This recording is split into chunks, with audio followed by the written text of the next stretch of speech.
Sawa. Yego.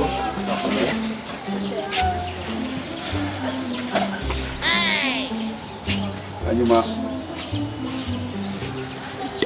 yitwa Yitwa Chris. Chris. Okay. Chris. Chris ndakwibuka.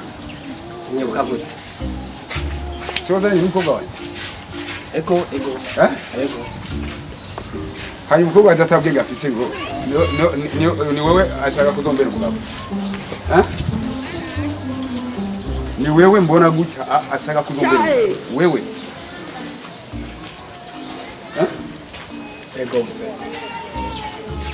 Ariko wiravye indani ndesho wewe.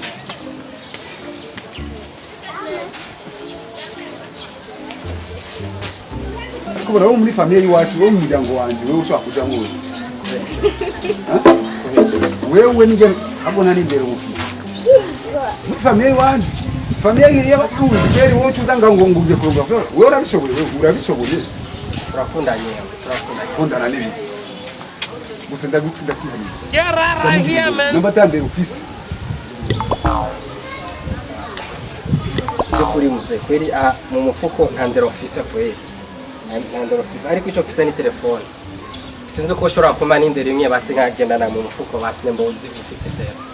Imindero basi wowe imwe basi. Zenge ndani ndero No kuvuga ati je ndero office. Zenge ndani ndero Bisigura ko ujujuje mu mufuko.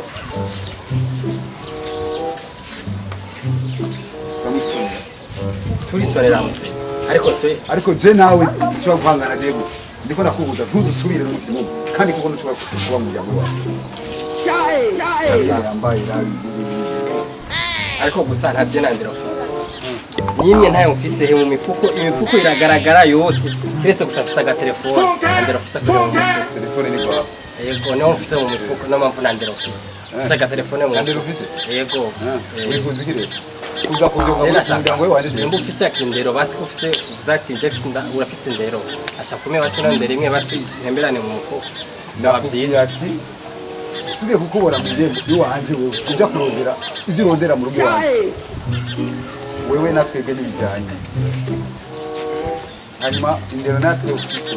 Nta nimwe afise mu tamahe mu mifuko ndagaragara Ushaka indero. Ushaka indero. Yego no ko